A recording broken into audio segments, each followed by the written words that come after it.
کچھ دن پہلے اس کے موبائل پر اچانک نمبر سے کال آنے لگی۔ اس نے یہ سوچ کر کہ کسی دوست یا جاننے والے کی کال ہوگی، کال ریسیو کر لی، مگر دوسری طرف سے مردانہ آواز سنتے ہی رانگ نمبر کہہ کر کال منقطع کر دی۔ بس وہ دن ہے اور آج کا دن میسیجز اور کالز کا ایسا تانتا بندھا جو رکنے کا نام ہی نہ لیتا۔ کال تو اس نے کوئی ریسیو نہ کی، مگر میسیجز پڑھتی رہی۔ نام پوچھا جاتا، فون اٹھانے پر اصرار کیا جاتا اور اس کی آواز کی خوب تعریف کی جاتی، اپنے بارے میں بتایا جاتا۔ جواب نہ دینے کے باوجود میسیجز اور کالز کا سلسلہ مستقل مزاجی سے جاری تھا۔ عفت کے لیے یہ سب نیا تھا، چھوٹی سی عمر کا ایک انجانا سا احساس تھا جسے وہ خود سمجھنے سے قاصر تھی۔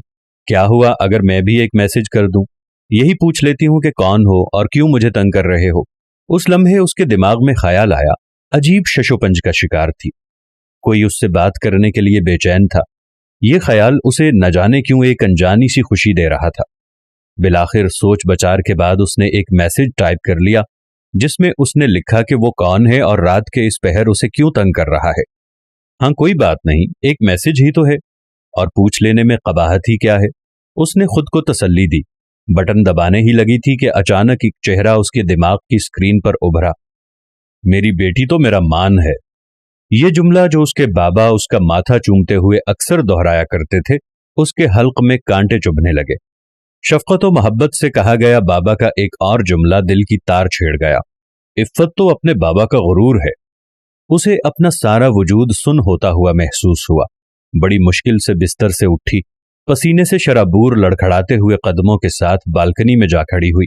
میری بیٹی تو میرا غرور ہے، میری بیٹی تو میرا مان ہے، میری بیٹی بہت بہادر ہے۔ کانوں میں گونجتی بابا کی آواز اب تک سنائی دے رہی تھی۔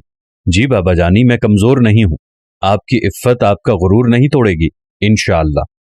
آپ کا سر کبھی جھکنے نہیں دے گی، آپ کا یہ مان ہمیشہ قائم رکھے گی، آپ کی دی گئی محبت کا ناجائز فائدہ نہیں اٹھائے گی۔ وہ سرگوشی میں بولتی گئی، آنسو اس کے گالوں کو بھگو رہے تھے۔ اس نے جلدی سے اس نمبر کو بلاک کیا۔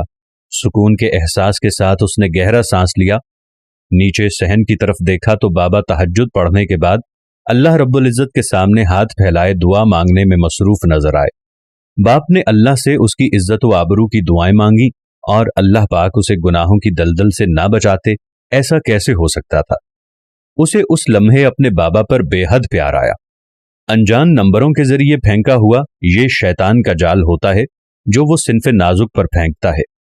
ایک جگہ سے نشانہ چھوٹ جائے تو دوسری جگہ آزماتا ہے، اور جہاں نشانہ لگ گیا رسوائی اور پچھتاوا لڑکی کے حصے میں ہی آتے ہیں۔ قابل تعریف ہیں وہ لڑکیاں جو ان جالوں سے اپنی اور اپنے سے وابستہ رشتوں کی ناموس کو بچا لیتی ہیں اور اپنے والدین کا مان ٹوٹنے نہیں دیتی۔ اللہ تعالیٰ تمام بہن بیٹیوں کی حفاظت فرمائے، آمین یا رب العالمین۔